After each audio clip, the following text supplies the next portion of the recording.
Oh, All right, we are on YouTube. I want to see Dio, damn it. Yeah, Dio's working on getting his camera working.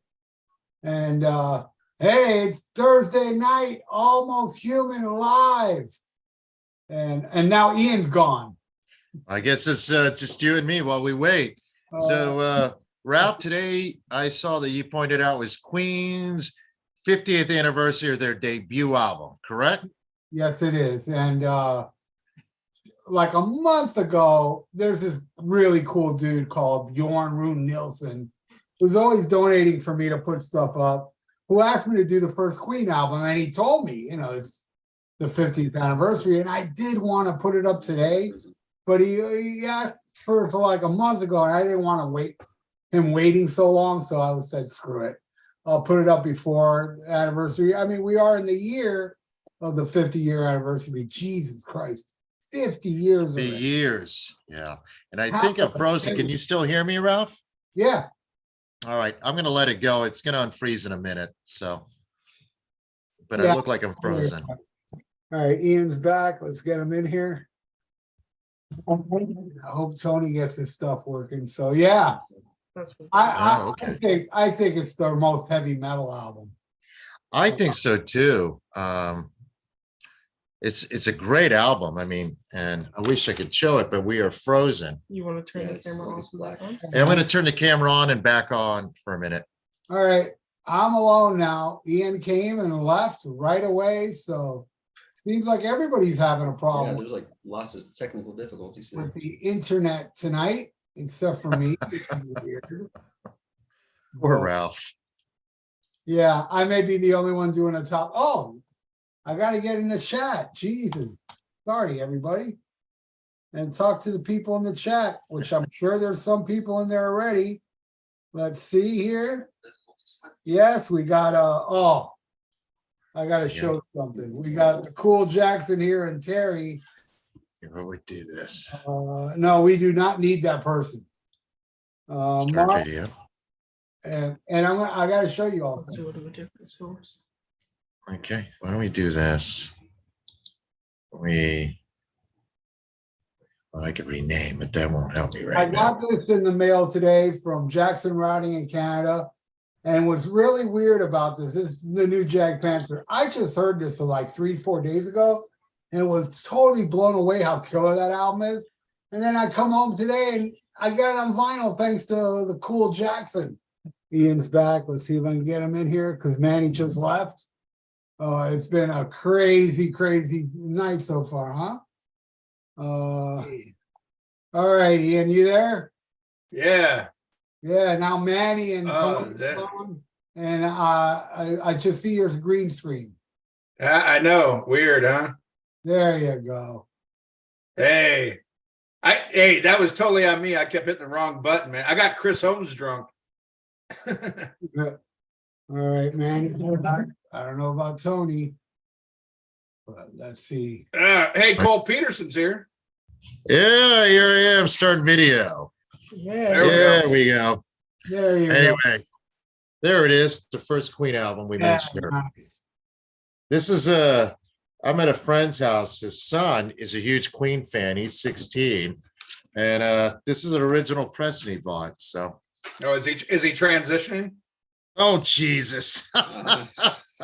Yeah, jeez. That would be Hello. I thought you guys would dig that. nice. That's his guitar. So Nice. And transition. Yeah, transitioning, you're so politically incorrect. I love you. I know. transitioning in the 70s to Queen, but now transition porno for pyros. Hey, I like that shit. Anything to do with that fruity front man. All right, so we got Joseph Staub is here, Mark Daly. Uh-oh. Give Mark the warning. We're talking about metal. Leave now. Yeah, Mark, this band didn't sell as money as what you usually like. Not a lot of people in the chat. I'm a little disappointed. Well, there's 23 people in here, but not a lot of people talking.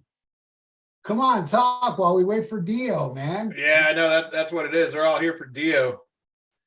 Yeah, they are. So Jack Panzer, that's a new album. What do you think? What were you saying about it? It's an awesome album. It's their brand new album, and I didn't know Jackson got me it. I heard it like 3-4 days ago. I was like, damn, this new Jack Panzer is awesome. And I got to come home today, and he got me the vinyl that's limited edition blue and white and marbled vinyl. Fucking awesome. So Jackson, Is that power metal? yeah, but they're from America. But it's power metal-ish, yeah. Yeah, but they were around what since '83 or something like that. The A first album. long time. That's where Yeah. Matthew Broderick from Megadeth, he was originally from. Okay. there. I think what was the first American power metal band? Virgin Steel or something like that? Unless you count Manowar, you know. Oh, yeah, Manowar would be the first. Yeah, but before Manowar, there was "We'll Make Your Hymen Grow Back." You know, power metal. You're a fan of Chrono for Pyros, right, Ian?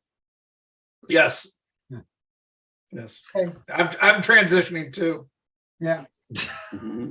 To a power metal fan? No, to Jabba the fucking Hut. That's all of us. Oh man. I hope, so everybody's talk, bro. Yes, it's US power metal, and they started in 1983. I know Mark Daly didn't say that. No, it was Jackson. I'm here to party with you guys before I go on and talk Aerosmith and AC/DC and Eddie Catastracci, Travis Perota, and BS Crew, Joseph Stahl. Right on, Joseph. Ditching us for the competition. Yeah. What competition? Come on, give me a break. And I don't know what Mark Daly's rambling about Van Hagar. I don't know. That guy's a total Sammy fan. Tries to pretend he's not, but he continues to post Sammy stuff. Speaking of Sammy Hagar, so he was on Eddie Trunk and those two guys. He's got a show, Rocket something or other. I don't mind Sammy Hagar, but again, he has to take a swipe at David Lee Roth. I can sing his songs, but he can't sing mine. That was not necessary. They were just talking about a tribute show. Well, and it can't be all David Lee Roth's fault that there's no tribute show. And I gotta say, I tuned into that, not knowing it was happening. I just saw it in my suggestions. And when I tuned in, it was live, and there's Sammy talking. And I left comment after comment going, 2 Van Halen albums sold more than the Van Hagar. Why do you lie so much, Sammy? And I said a couple other things and they deleted all my comments. Pussies. Of course they did. Nobody asked Sammy Hagar those questions. Nobody. Why do you keep saying all these lies, Sammy? Point out all his lies. Nobody does it. And you have Eddie Trunk there going, he is my favorite interview. And oh my God, it's just so. Well, I just don't get why a 75-year-old man has to take swipes at another singer. David Lee Roth never claimed he was the greatest singer. Even he was a better singer than Hagar. A matter of fact, I don't know. I don't get it. You know? Well, in my opinion, he's a better singer. I like David Lee Roth as a songwriter better. But anyway, go ahead, Ian. I guess I'll play devil's advocate here and stick up for Sammy Hagar. Right. Because I saw a disturbing tale on the news where 2 Sammy Hagar fans wanted to get married in Kentucky, and this place wouldn't make a cake for him. And that's just wrong. Yes, it's wrong to have 2 Sammy Hagar fans in a room. I agree. But you know what makes me happy is they can't have children. So they can't make other Sammy Hagar fans. So it's like dying out. There's not going to be a lot. Just let them live in peace, and they have rights like everybody else.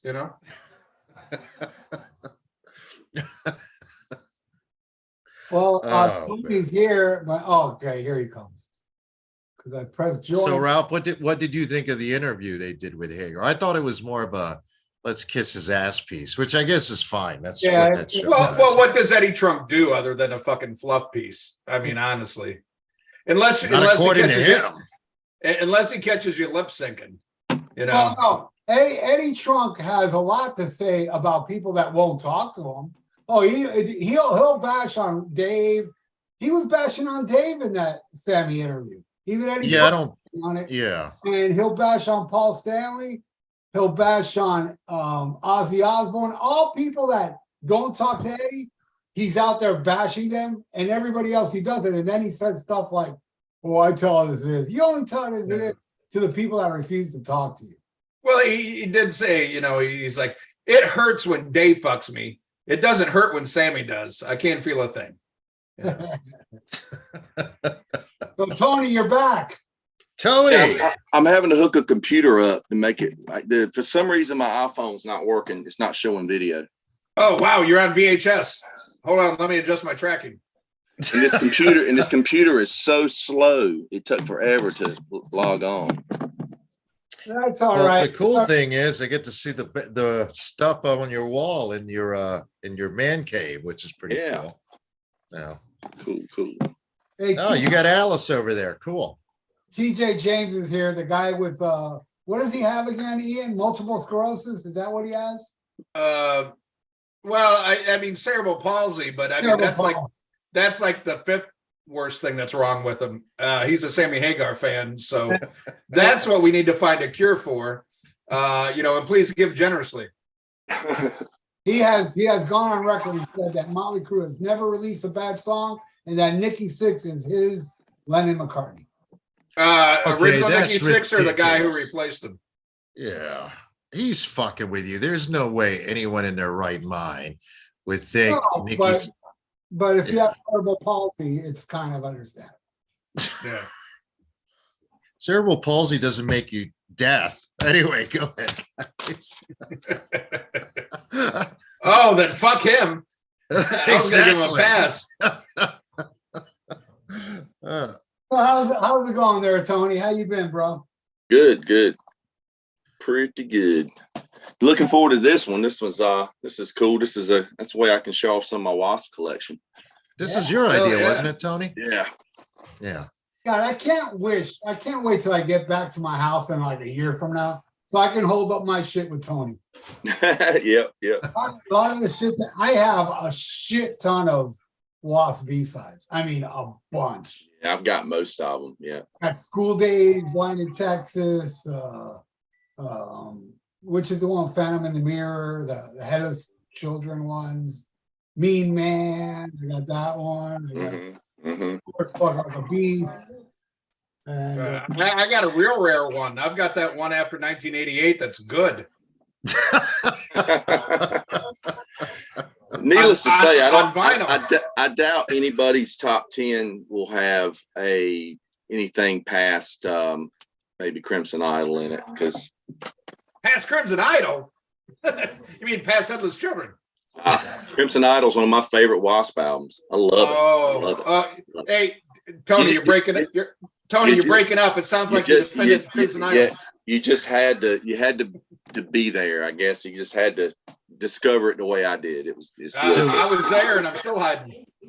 So I never seen W.A.S.P live ever. So have you? Any of you guys seen them live? Yeah. Nobody has. It's all tapes. no, I saw the first tour opening for Quiet Riot. I saw Last Command opening for Kiss Asylum. Then I didn't see him till the time that the infamous story where he stopped the show because of me. What did you do? I was bootlegging him. I mean, I went in with a camera and I filmed Mushroom Head with no problem. Then he came out, and by the way, it took him 3 hours to come out after Mushroom Head, and it was a Tuesday night. People were leaving. It was empty by the time it came out. I saw that tour. I mean, that's when he had Daryl Roberts on guitar, and because Chris wasn't in the band anymore by then. It was right when Chris left. Yeah, the first time I saw him, I never saw him in the 80s. I only saw him. I think it was the KFD tour. Probably was the first time that I saw him. That when they wanted to be 9-inch W.A.S.P? Exactly. Yeah. And I saw him a couple times during that period. I know one time they did a double bill with Motorhead, and they were like, you know, flip-flopping each night who would close. And the night that I saw them with Motorhead played first. And while W.A.S.P was on stage, Lemmy just comes out and sits at the bar and is hanging out talking to everybody and getting free drinks. Nice. I saw him on I think the Neon God tour. I wish I would have seen him on the last tour because I heard they just went out there and played the video for W.A.S.P live at Lyceum, but apparently it was live. No, I thought they were great. I thought they were great last year. I really enjoyed it. I'm a huge W.A.S.P fan. I mean, one of the first bands I really cling to. You know, but I'm still on the fence if I'm going to go see them. They're coming here. They're playing a theater I really want to go to here in Seattle. But it's going to be a last minute decision because I hate the set list. The stage show does nothing for me. That fucking Elvis thing he stands in front of, that fucking hover round he's got now is terrible. And basically it comes to the set list. I can't stand the medley shit that he's done for the last 20 years. You know, stop doing a medley of the good songs. How about you do a medley of that shit? You know, and this whole like tour that he's doing now originally was supposed to be just shit from the first album through Headless Cross. You know, and then he's throwing in the Crimson Idol shit that, you know, some of you might like, I can't stand. You know, in the stage show, it's like, oh, you put up a circus tent behind you and this is an old school W.A.S.P show? Where's the fucking torture rack? Where's the fucking meat? Where's the cod piece? You know, I can barely see your fucking fat ass behind the goddamn mic stand, you know, and it's lip sync to boot. I don't know. If I do go, it's purely going to be for Armored Saint. I mean, you know, who's in the band, guys? Who's besides Blackie? Just Blackie and the people. Mike Duda, who's been there since the late 90s. Since late 90s. I think Doug Blair is on guitar, and drummer is some dude from South America, or I mean, oh yeah, that guy's badass too. I hear he's great, amazing. Yeah, but I went to that show for Armored Saint. I didn't think nothing of W.A.S.P. I was like, whatever, you know. But I stayed for W.A.S.P. and they blew my mind. I thought they were fucking awesome. I was not expecting W.A.S.P. to be that good. And I was close enough to see that some songs that Blackie was singing to tapes, though he was singing. There, you know, I was close enough to hear he was singing, but they're having enhancement tapes with it. Enhancement tapes, yeah. Is it for background vocals or what, guys? Yeah, for background vocals, exactly. To enhance it. Yep. Yeah. You know, they sound like the gang vocals on the album. Well, in third grade at a talent show, I lip synced Mr. Telephone Man, and a lot of people who were there thought I was Bobby Brown because I knew the fucking words. And you know, I'm sure it's the same with Blackie. That's awesome. You did that song. Fuck yeah! I think that's awesome that they thought you were Bobby Brown. Yeah, well, you know, we're both black. I know. You know. I thought you were talking about the girl from the Cherry Pie video. Oh no. No. Well, we both have the same tits, but I'm black like Bobby, you know, but one of us can dance and the other one's Bobby Brown. But it was a good performance, probably better than what Blackie does now. Does Blackie play guitar or bass now? He plays guitar. He's been playing guitar for years. He stated once that the bass was a tool of ignorance. Yeah. Oh, whatever. That's ridiculous comment. Yeah, and that's when they went downhill too. He like I was saying before, you know, he stopped the show and they took me backstage. He yelled at me. They took my film away. And fast forward 8 years after that, my band opened for W.A.S.P. And I was telling everybody, don't say nothing about, you know, about me and this and that. We played the show. I saw Blackie walking around when we were sound checking. Very intimidating, tall dude. I wasn't going to go up to him. And after we played the show, which was a really good show, I told people, hey, you can tell, I don't care.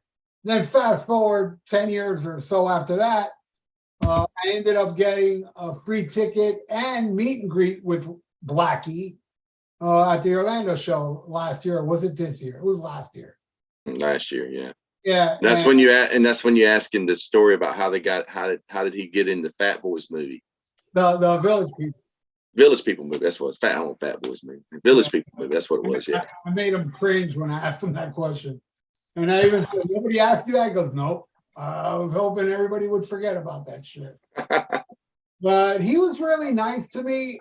And I don't know, man. I mean, when I went up and shook his hand, it was almost like he knew me. Because he remembered you. Probably did. He was very personable to me. Everybody was personal to me, but a little bit more to me. And I found that kind of odd. And then even, when he was asking questions, he went to me kind of quick. And but hey, I enjoyed the show. I went for Armored Saint and ended up loving the W.A.S.P performance. So Cool. I didn't mind. I thought it rocked and it was kick ass. So Tony, tell me, how did you discover W.A.S.P? Buying hit paraders and circuses around the time of the first album, and they were just, they were getting interviews, and you see ads for the first album. So I went out and bought it and loved it from the start. Right on, man. Oh, I discovered them. Same thing. I used to get Hit Parader and Circus, and they had a big presence in Hit Parader. And they kept talking about this song, Animal Fuck Like a Beast. I was 13 years old, so immediately I wanted to hear it. I bought the first album without hearing a note. And like Tony, I loved it. Then I bought Animal Fuck Like a Beast. It was a 12, was a single, really, because I It's think a 12-inch single. Yeah, Show No Mercy, right? Mm-hmm. Or something. Yeah, and I really liked Animal, but it wasn't as dirty as I thought it would be. He just says it a couple times, But yeah. But when you're 13, anyone who says fuck in a song, oh my God, that's great. Nowadays, everyone says fuck. Nobody cares. But back then, it was a big deal. So, how about you, Ian? Well, I remember seeing the video on. It wasn't even Headbangers Ball. It was Metal Mania.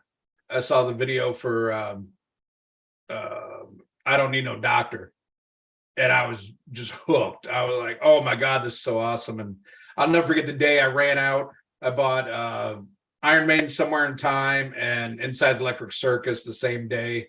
And I remember how good the cassettes smelled. Remember that smell of the cassette booklets? And both of them had especially when they switched them to clear tapes, they had a unique smell about them. Yeah. Oh yeah, and that one in particular, the Iron Maiden, because it had the wraparound cover, like you opened it up, and but oh God, I was just like smelling it, and I was getting high. But I was just like, oh, this shit's so good. And then I did like the fake Columbia House account in my grandfather's name, and I got Last Command in the first one. And my first issue of Hit Parader had Blackie and Michael Sweet on the cover, and it was Heaven versus Hell. It was just like the perfect era. I was so thank God for fucking eBay, because I went back years later and found that issue. Because that was like that was the journey I was on with metal. That started with Kiss and Cinderella and shit like that. Yeah. But I just loved W.A.S.P, and they were one of my, favorite bands in the fucking 80s. And what I loved about them is, they were dangerous. There was something, dirty about W.A.S.P, but they had the music to back it up. They had all the gimmicks that you see a lot of, Kiss had their gimmicks. Nowadays, Ghost has their gimmicks. But I think the difference with W.A.S.P is when you talk about them, the first thing you think of is the music and not the gimmick. Where the other bands, it's always like, oh, Kiss, the band with makeup, or Ghost. Oh, yeah, the guy dressed up like a priest and shit like that. And the music's secondary. With W.A.S.P, it was first, but they still had, it was dangerous lyrically.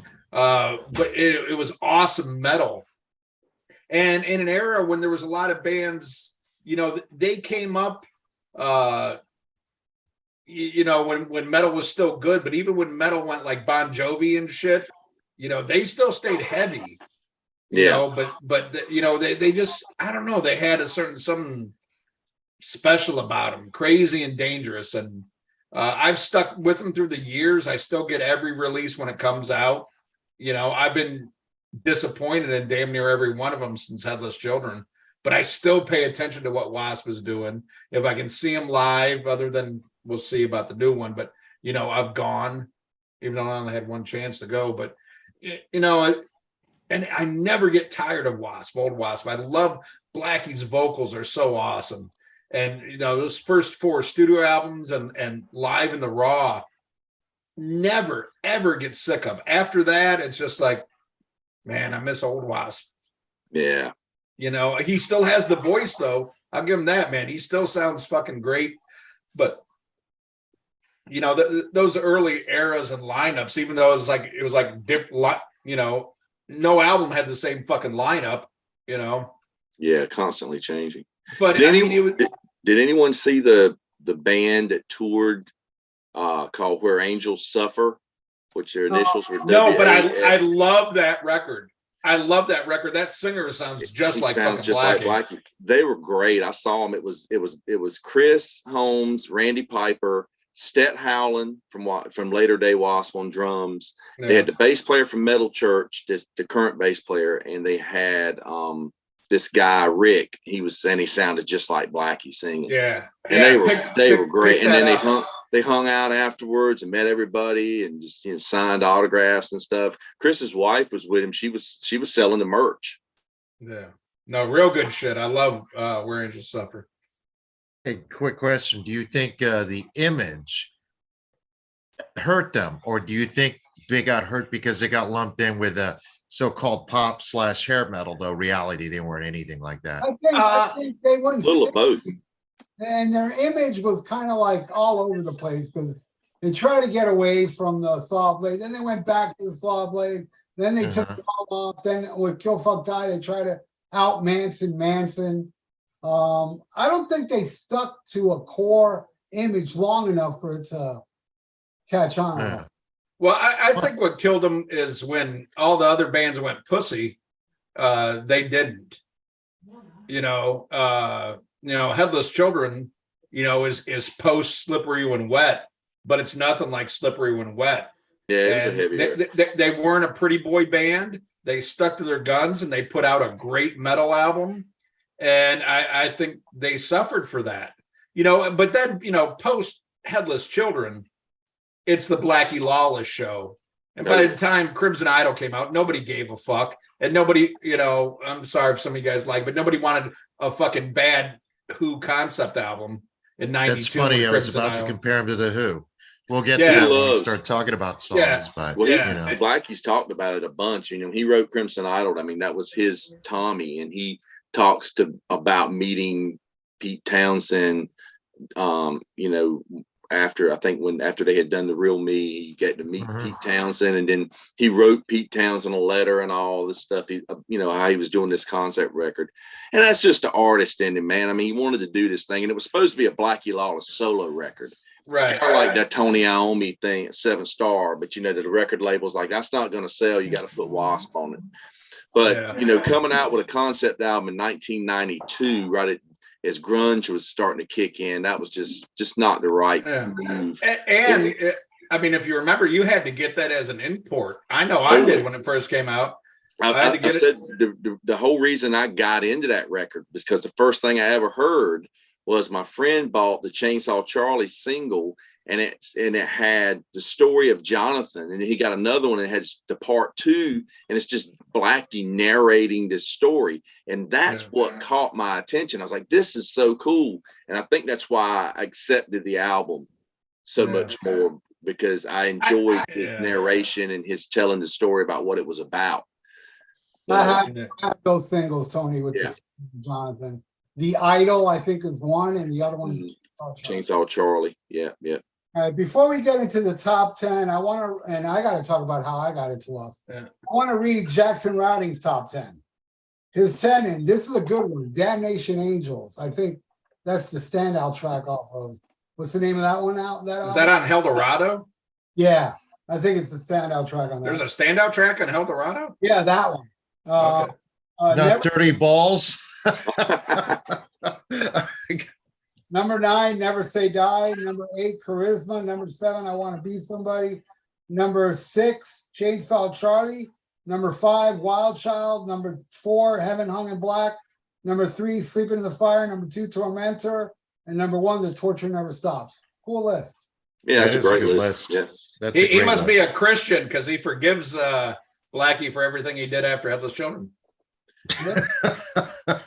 Ian, you'll get a kick. I don't have it. I didn't bring it in, but I got it on CD. I have Eldorado on CD. And Oh, so do I. It's a Japanese pressing, and it has the bonus tracks are Dirty Balls and another song, and it says karaoke mix. I've got that. I've got that. Karaoke That's mix. just funny. Yeah. Karaoke mix. Oh wow. Oh, you got a dirty balls. Chris Holmes said he hardly played on. Yeah. Yeah. Well, he didn't. He said he hardly played on Kill Fuck Die too. And the one after, what was it? Dying. Unholy Terror. Unholy Terror. Yeah. Yeah. Hardly played on that, but he's credited. Yeah. He's Blackie credited just, on Unholy Terror, but Yeah. I got him to autograph it when he was signing it because I didn't play a lick on this album. You Yeah. really Blackie, didn't play anything on it? no, Blackie just wanted the name. You Yeah. know, because that put like 5 more asses in the seats back then.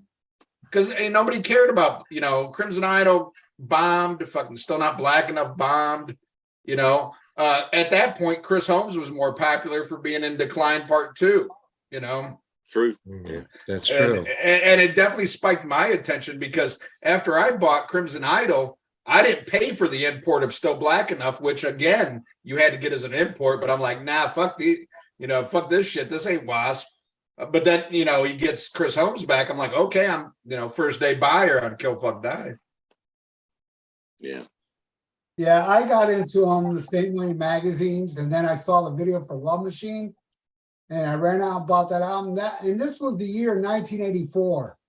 And yeah, if you ask me, Don't Break the Oath would probably be my favorite of that year. But going back to 1984, that's the album I played the most.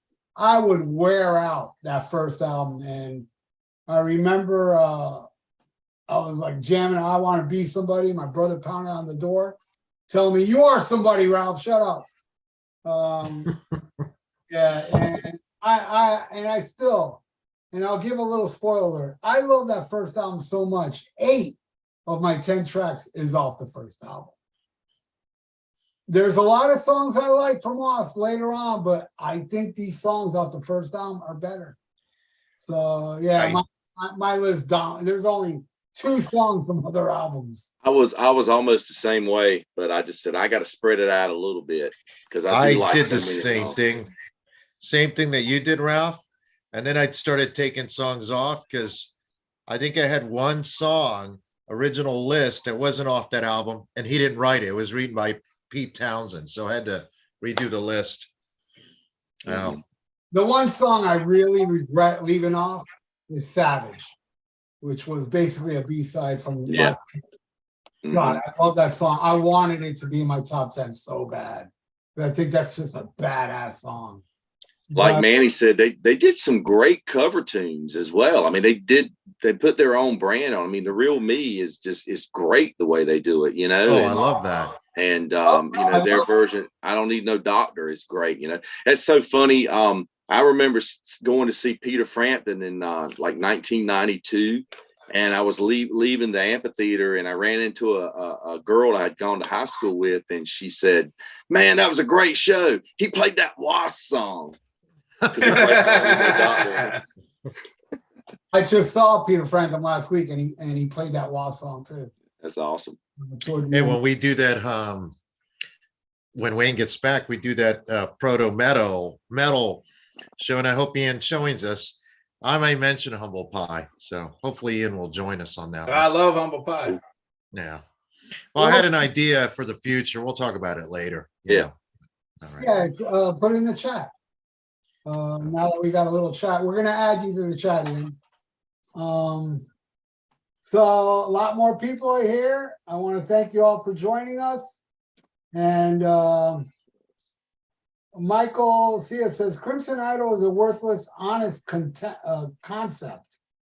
I think that's is that a compliment or an insult? What do you say? Probably insult. both. Probably both. Is a worthless, honest concept. That doesn't make a lot of sense, but all right. He spelled Oh. sucks wrong. Ian, question for you about Crimson Idol. Was it Crimson Yes, Idol? sir. Yeah. What is it that you didn't like the music, you didn't like the concept, or was it all of it? All of it. I think it was all of it. It was so like I'm trying to do my Tommy, and to me it was embarrassingly bad and bland, and it's like, oh, the Who are my heroes. I love Quadrophenia. I love Tommy. Here's mine. And to me, like compared to those two albums, it's like a kindergarten kid holding up a fucking picture he did at school. Yeah. It just like, man, and at the wrong time. And just so I don't know, not one song on that fucking grabbed me, not one of it. And it didn't sound like W.A.S.P. And I mean, I love Headless Children, but even that, it's like, I loved when W.A.S.P. was just like unashamed to be W.A.S.P. And it was like dirty, fuck me, suck me metal. It's like the more and more he tried to get respectability and to get, credit, they just went down the tubes. And the music, he's ever since Crimson Idol, every song, every album sounds the same, with the exception of Kill Fuck Die, because it's 9 Inch Nails, and Hell Dorado, where they tried to go backwards. But after that, it's like every song sounds the fucking same. Sounds, same song structure. He does. Blackie he does repeat himself. Oh yeah, songwriting style a lot. Yeah. His phrasing, yeah. just the way that the structures of the songs. But yeah, like I said, I have a totally different opinion of Crimson Idol, but I will say the embarrassment of it was when he tried to do the Crimson Idol again, and he did that Neon God, not one part, but 2 parts. It was awful. I was working at Sanctuary Records at that time, and I remember we were like, God, this is not good. And then it's like, oh my God, there's a part 2 coming out. Yeah, it was too big for one turd. Oh man, it's just, you couldn't flush it down the toilet. And they had to rip off of the Platoon movie. Yeah. Oh posters yeah, for the picture of I was like, yeah. God, I used to send packages out to Steve Duran all the time, and finally one day when my coworker said, that's Blackie Lawless, right? Oh wow. Yeah, that's it, because his real name is Steve Duran. Yeah. Yeah, that's what he wanted to call the Crimson Idol album, Steve Duran. He wanted to use Blackie Lawless. Yeah, but the thing, the comparison to the Who, I agree with Ian. It's, first of all, no, Led Zeppelin still wasn't until the 90s they got respectability from the so-called critics. So why did Blackie Lawless think they were going to be respected? I like the Talking Heads, I like the Ramones, but for some reason critics really love those bands. The bands that we loved, they hated till late in the 1990s. It's crazy. So I don't know. But you got a lot of hipsters writing. But you didn't see Alice try doing that. Anyway, go ahead, guys. You got a lot of hipsters writing for stuff like Rolling Stone and stuff now. And they're just like, oh, metal's cool. 80s metal's cool. Jackson brings up a good point. He said, Ian should love Hell Dorado because it's all fucking suck me. Well, that's the thing. I was so excited when he announced what it was going to be, and it's going to be a throwback. I was like, oh, yes, this is what I want. But the songs were so shitty and half-ass written. And if you listen to that, it makes total sense that Chris Holmes didn't play on it because it doesn't have that sound. But to me, to really get like hardcore W.A.S.P. sound, you need Randy Piper and Chris Holmes on guitar. Blackie needs to stay on bass where he fucking belongs, but his fucking ego, but the songs were so like Dirty Balls. Don't get me wrong. Dirty Balls is probably my favorite song on the fucking album. And that song sucks. But it's like, it's such a blatant attempt to like, okay, well, you guys didn't like me doing 9 Inch Nails. Let me go back to old school. But sometimes there's just something creepy about, a 40 or a 50-year-old trying to go back to when they were in their 20s. It's just you try too hard because you're not there anymore. But on the flip side of that, changed. On the flip side of that, I don't want to hear his fucking Christian bullshit either, So I mean, it just sucks because every time I hear some new W.A.S.P, I hear that voice. And I'm like, yeah, I love that fucking voice. But without the other shit behind it, and then especially with the new tour, when he said, oh, we're going back to the beginning with our show, there's nothing beginning about that show. It's a fucking circus tent and that stupid fucking hover round microphone stand. You know, where's the torture rack? Where's the fucking meat? Where's the fucking cod piece? You know, maybe sometimes it's over. It's over, Johnny. You know, you're done. I'll go see it if it comes my way, god damn it. Screw you. Well, yeah, you will, because somebody will buy you a fucking ticket. Yeah, I know, that's why I go. Yeah, I enjoyed it. I had a ball. I'd go see it again. You know, Yeah. I mean, and don't get me wrong, I like what they play, but it's a short set list. The it songs wasn't, and Yeah. the set list got shorter. If you saw, like, if you follow set list Yeah. online, they got short. He dropped some songs. Yeah. And why do I got to hear like 1 minute of On Your Knees, but I got to hear Chainsaw Charlie in its fucking entirety? Oh, I You love know? I love Chainsaw. Yeah. Yeah, I mean, God bless. But it's, you know, everybody likes what they like. So right. Yep. So that's why we're doing a top 10. It didn't make my list, but I love Chainsaw Charlie. I love what's the song? The Gypsy Meets the Boy. Is that the name of it? Yeah. I love that, and I love Hold On to My Heart. Those are the 3 songs I love. And you don't like Pornos for Pyros? No.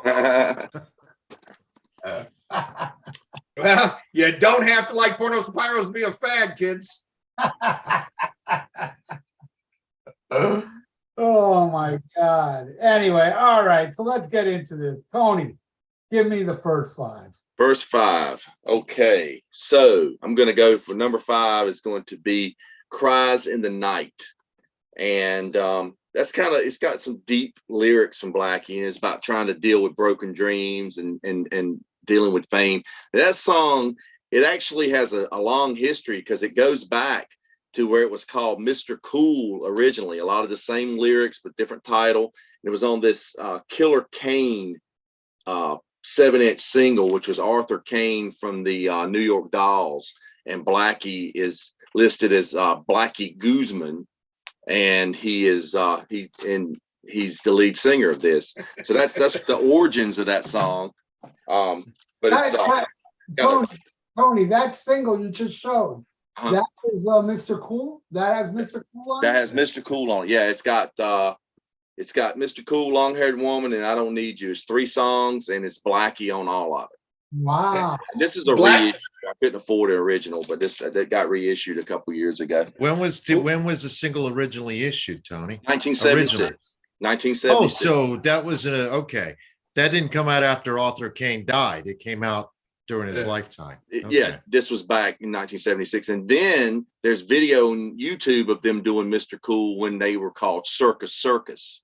That I've seen. So it eventually morphed into Cries in the Night and ended up on The Last Command.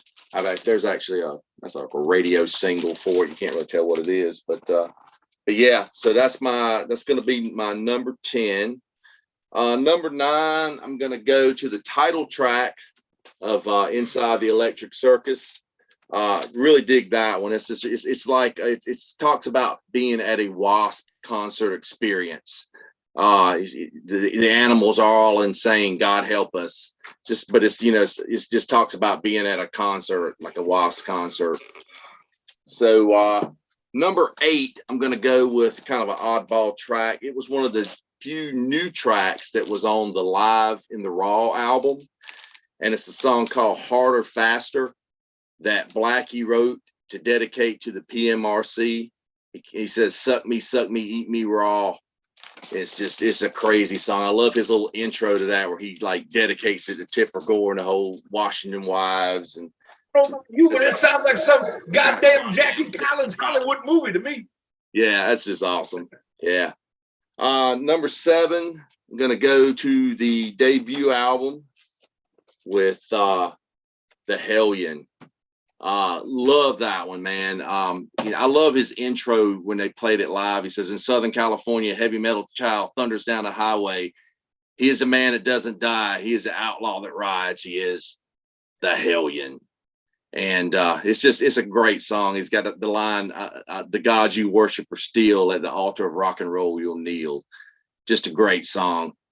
Number 6, I'm going to go to the Crimson Idol, and I'm going to go to Chainsaw Charlie. and it's just part of the storyline. Chainsaw Charlie, it's subtitled "Murders in the New Morgue." It's just about this evil record company executive. He pretty much enslaves his artists and controls them and makes them his puppets. He says, "Welcome to the morgue, boy. Welcome to the morgue, boy, where the music comes to die. I'm the Tin Man. I never had a heart, but I'll make you a star." And good character in that storyline. And so that's going to be my first 5. How horrible was it when the Disney version of Crimson Idol came out? Oh yeah, and I bought it because I had to hear it. And the main reason I bought the re-recording of that is because it came with the DVD, which is the full film. Now I had on VHS the actual promo films for the story of Jonathan and all that, but this was the whole film. You get to see the whole film that they shot for the whole album. It's like the whole album's been made into a video. But I didn't see any need to go back and re-record it. I know he went back and took out the cussing and stuff, and I forgot what he says when he in Chainsaw Charlie, where he says, "I'm a cocksucking asshole." He changed it to something like really stupid and lame. But it was cool to see the film, and then he added some songs in as well, like from some of the later albums. He put "I Miss You" from one of the later albums in the storyline. But it was just no need for that. I'll stick to the original. You know, what was cool was when they played Chainsaw Charlie, he cussed. He didn't do the censored version. He actually he did. Yeah, exactly. Where Fuck Like a Beast, he made the crowd sing it, but he sang all those bad. So Re-Idolize is just a re-recording of the damn thing. I thought it was a sequel. No, it's Re-Idolize. The sequel was that terrible other album. So why the hell did he why do artists do that? What is the point? Well, I think it was a lot of artists do that to get because they don't own the rights to the original recording. Right. Yeah, I get that, but movie companies still are going to go to the original situation. Recording.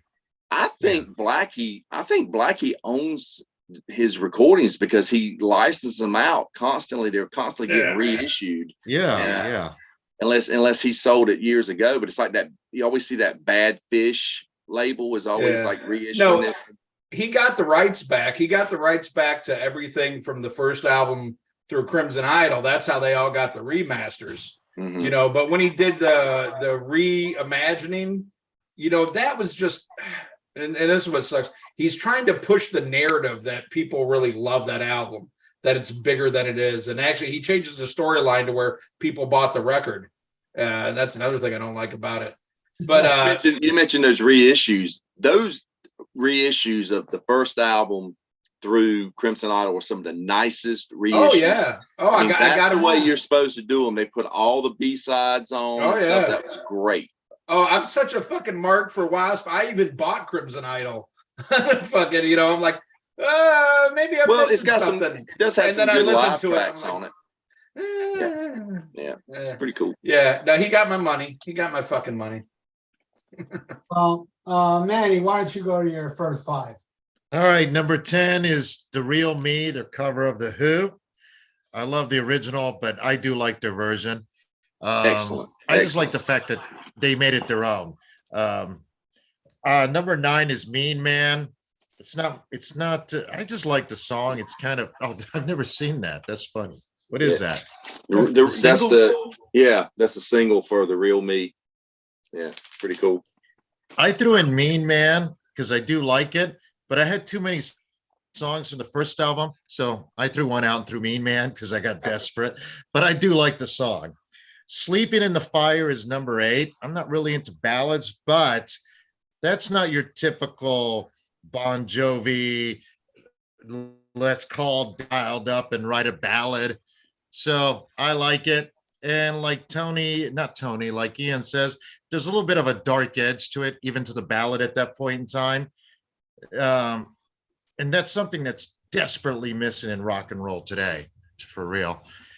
Number 7, but it was Hellion, which is the same one Tony had. I just like it, Hellion, blah, blah, blah. It's a great beat. And the Idol, I like the I like the music to the Idol.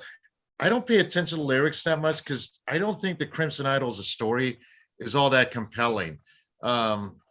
Truthfully, I don't think it. I don't think it was a strong enough story to warrant a concept. And I can't believe somebody greenlit a film for this, but that's another story, but It was just a long form musically- music video. That's Yeah, all. I believe okay. Blackie paid for that and went broke as shit too. oh man, I just can't believe that. But anyway, I like the song The Idol. Musically is good. Lyrically, that's the thing. Blackie Lost is an intelligent man. Like Gene Simmons chooses to write stupid lyrics, but I think on this one, he was trying to prove he was smart. And you never impress anyone by trying to prove you're smart, in my opinion. But I still like the song. And that's my top 5, guys. I'm smart, not like everybody says. I'm smart.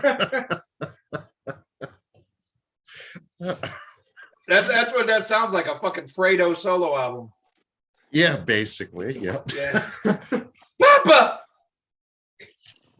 Oh, shit. Actually, that would have made a better concept album, just for the record. Yeah, Fredo, the college years, Yes, exactly. the community college years. All right, Ian, I gotta take a piss, but you can go into your first. All right.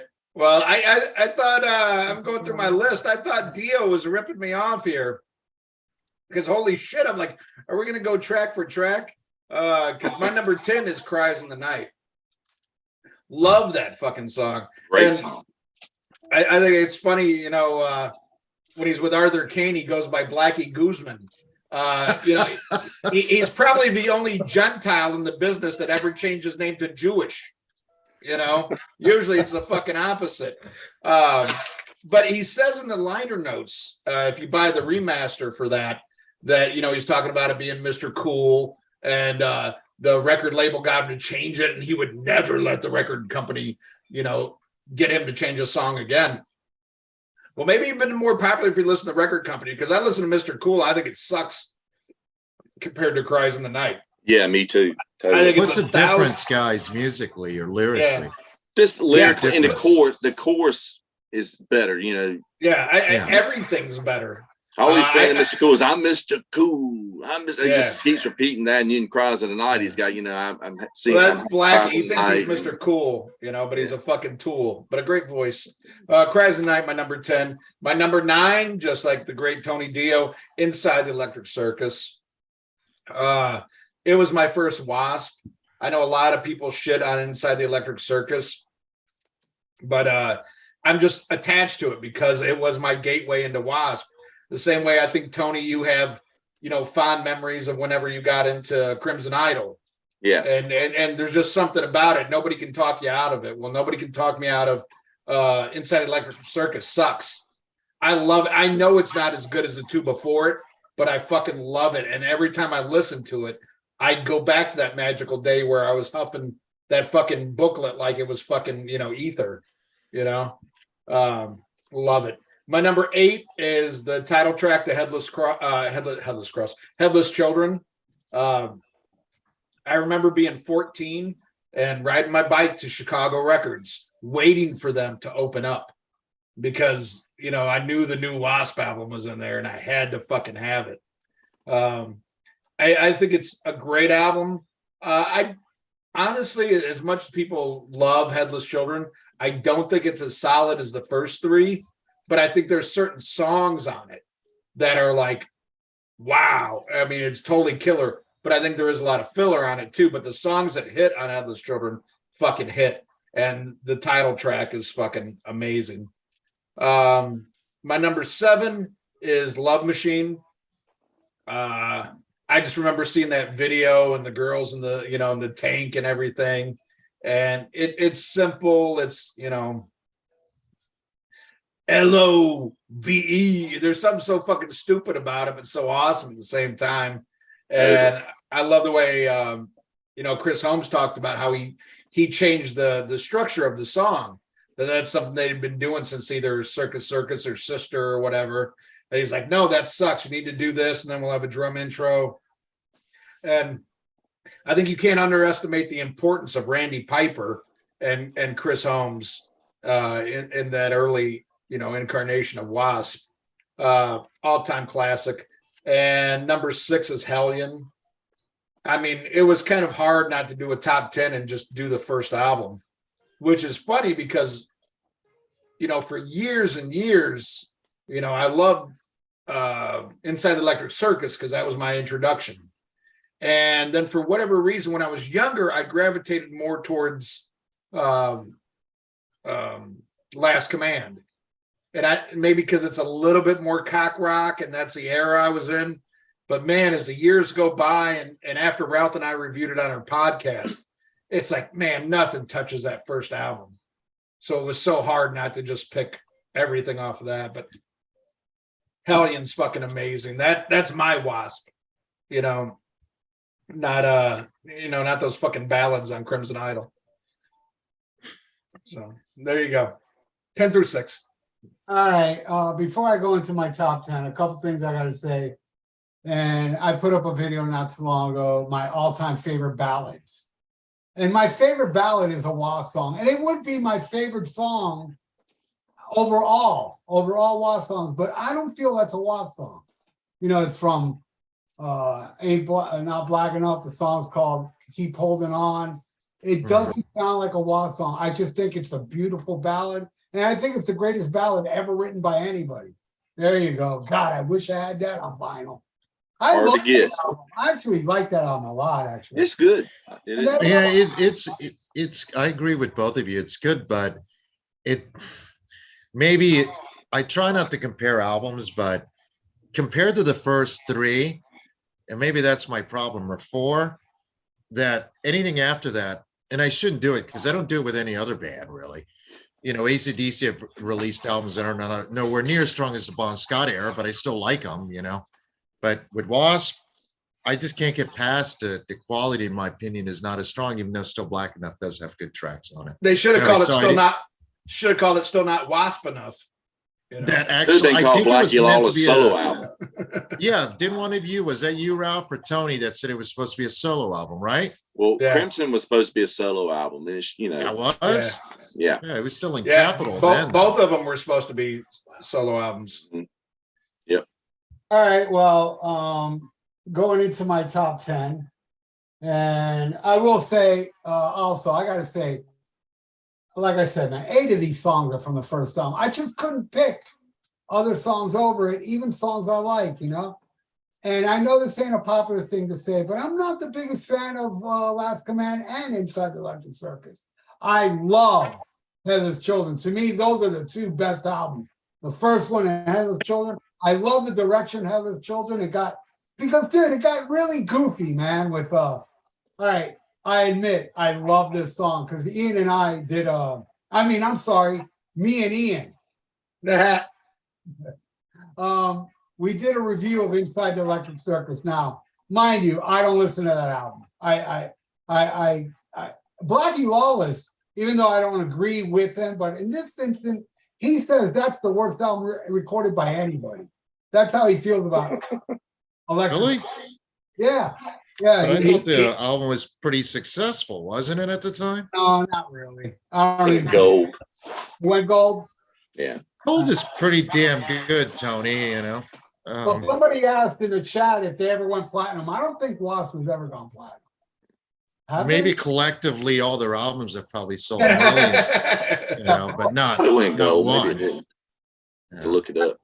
Yeah, I mean, I thought, but the thing is, when we reviewed Electric Circus, and I'm listening to these songs, and I'm like, but man, one song popped out. It didn't make my list, but this song is so horrible. It's awesome. It's kind of like the Kiss meets the fan of songs, and that is Mantronic. Oh, Bionic, my neck in the noose. That, and from a live album, Manimal, who is the son of Animal. Of Animal. yeah, That that song song kicks I ass. hate. I I like hate it. I that thought it was song. cool.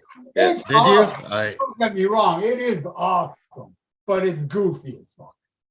All right, now I'll get into my top 10. My number 10, the song I saw them open up with when I saw the first tour, opening for Quiet Riot, On Your Knees. Love it. Love the hell out of that song. Should be higher, but hey, Number 9. Well, my brother yelled at me. You are somebody. I want to be somebody. Is such an anthem. So kick ass. It makes my number 9. And number 8, Sleeping in the Fire. Don't really call it that ballady. Yeah, it's kind of mellow in the beginning, but I love the mid-tempo and, you know, the satanic lyrics. Satan lyrics are always awesome. And number 7, goddamn, I love Love Machine. See, so far I've mentioned nothing but the first album. All right, number 6. My last one is from a different album. And it's my favorite song off the second album, Last Command, and that is Widowmaker. And Cool one. Yeah. I was lucky enough to see them play that live on that tour with what Ian has behind them. They had these big heads on stakes when they opened for Kiss, and they played Widowmaker. It was fucking awesome to see Blackie play that on bass right before he stopped playing bass. Widowmaker is my number 6. All right, Tony. So give us your top 5. So I just scanned over and looked on Wiki, which could be wrong, but supposedly the first 2 albums both went gold. Inside the Electric Circus didn't certify. Now it's probably gold by now, I would think, especially the sales of how many times all these records have been reissued over the years, you know. So anyhow, we'll get back to this. Going back to number 5, I'm going to go to Headless Children, and we're going to a badass song, Mean Man. And Blackie wrote this about Chris Holmes. I mean, Chris Holmes is a menacing character to start with. He's almost 7 feet tall. He's just wicked looking, you know, back then. And he's got, you know, some lyrics that he says, like, he's a tattooed madman, a kamikaze man, hollering bonsai. Here comes trouble with a capital T. I like Chewbacca in the Rye. The unruly blonde bomber, but Chewbacca in the Rye.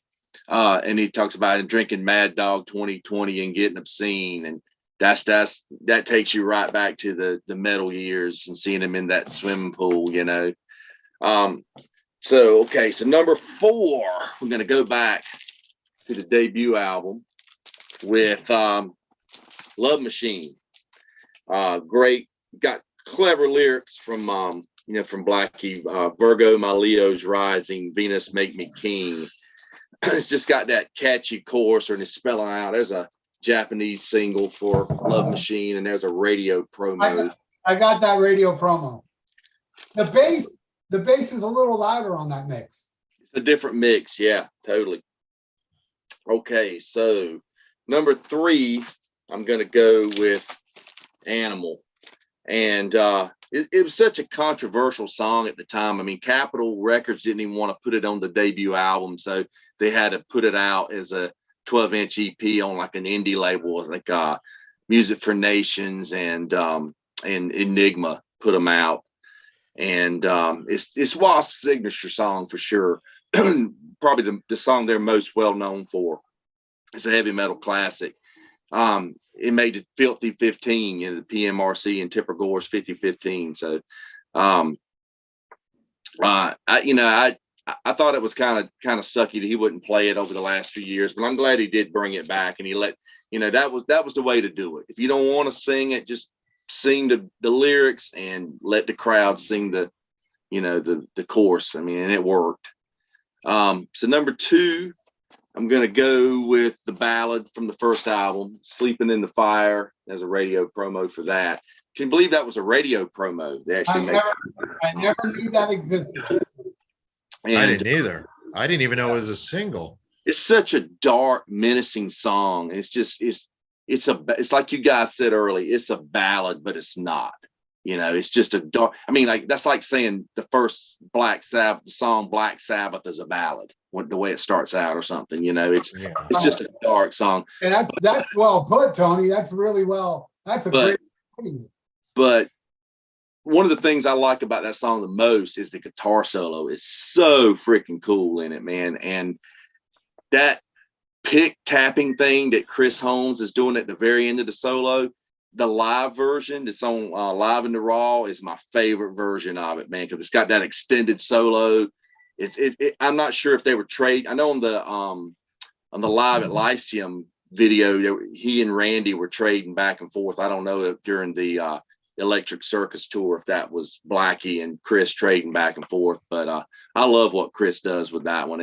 And you know, when they came back on the KFD tour, they did that, and he played that solo, man. That was so cool. So number 1 is going to be Wild Child from the second album. I think it's just such a great song. That's a Japanese single for it there. Great song altogether. It's got a catchy chorus, well written, well structured. It just flows so well. I mean, he's trying to get this girl. He's like gonna steal her away from this guy, and Blackie liked the song so much that he's rewritten it several times as different songs. You know, I mean, was it Restless Gypsy is basically Wild Child Part 2. Even Sweet Cheater on the same record, on both of those songs were on the follow-up album Inside the Electric Circus. It's like he tried to write another, because it was a big hit for them. I mean, that video was played like crazy. That one and probably Blind in Texas, those 2 videos are probably shown the most on MTV for W.A.S.P. because and Blind in Texas it was a great video, as well as just the whole the Western town and the characters in it. It was great. But yeah, so number 1 is going to be Wild Child. I don't believe the rumor is that was ZZ Top in Blind in Texas. I don't think that's true. No, that's not them. Nah, you could tell they were just impersonators. Yeah. All right, cool list. All right, Manny. All right. Quick question, Tony. Who produced the first album? You have it in front of you. Who was the Spencer producer? Crawford. Spencer- Oh, was that him? The Quiet Riot guy? Oh no, that was Last Command, right? Yeah. It says it was produced by Mike Varney and Blackie Lawless. Yeah, Blackie Mixed did. by Dwayne Wow. Barron. Usually Mike Varney's production is very thin, but not on that one. I guess he had Yeah, the budget for it. He did the Animal as well, you know, so that's probably why they were working with him. I know there's a there's a guy. Have you ever listened to any of those interviews on YouTube? Full in Bloom. Oh, yeah, that he guy's interviewed great. Mike Barron about the recording of that album. Now, those are Yeah. great when you get to hear some inside stories. They said Yeah, that guy's really cool. Blackie That story about Michael Schenker stealing, borrowing Chris Holmes's motorcycle and like rolling off with it was hilarious. And yeah, I remember one of those Full and Bloom interviews. The guy was talking about how Blackie was really anal with the cymbals on the album, and Tony Richards was doing smack while recording the album. There's one for you. Tony Richards. I mean, he appeared in the videos and then he was gone, and Steve Riley was in his place, you know, by the tour. And it's like he's popped up and done a few interviews and stuff like online in recent years. But yeah.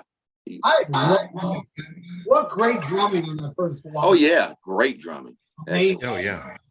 They used their best drumming. Well, and Frankie. All right, Manny, give us top 5. All right. Number 5, Love Machine. I like it because it's catchy. The lyrics are ridiculous, but ridiculous in a good way. So I'm okay with it. I like it. And the reason I asked who the producer was, because that first album, those guys never had better production than they had in that album. Maybe Headless Cross, I did it too. Headless Children maybe had better production, but the songs weren't as good. Speaking of which, number 4 is the title track, Headless Children. If I remember correctly, and one of you guys can, if I'm wrong, this is written during the Cold War, and part of that was about nuclear annihilation, wasn't it? The Headless Children. Mm-hmm. So yeah. Anyway, thank you.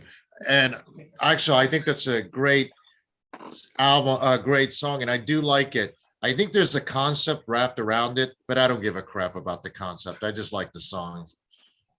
Number 3 is Animal Fuck Like a Beast. Again, as a kid, I remember looking for this stupid single and find it at the store called Peaches, and I paid like $12 for 2 songs, which is a damn fortune for me back then for 2 songs. But I had to hear it. Yeah. But I love the damn song. And and I got rid of the original. It was on white vinyl, Music for Nations. I rebought it recently on vinyl for a few bucks. But it's not Music for Nations, not white vinyl. But I love that song.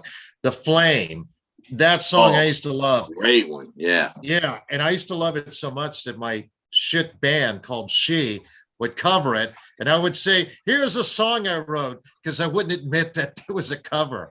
So, but I used to like the song. The lyrics are talk about rock and roll.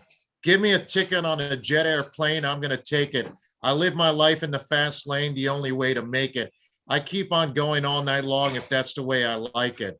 If what you got in the heat of night, I know we got to try. I was still a virgin, but I imagine me being a big old rock star and being able to go all night long. Of course, I was 14, so, you know, I had a bedtime. And number one is I Want to Be Somebody. I always just liked it. I liked the intro and the drums coming in. And I just remember being one of those, you know, songs about self-affirmation. That's the thing I used to hate. People always go, oh, heavy metal. People don't listen to heavy metal to feel sorry for themselves. If anything, it's music to empower you, whether it's these guys or Bon Jovi or Death.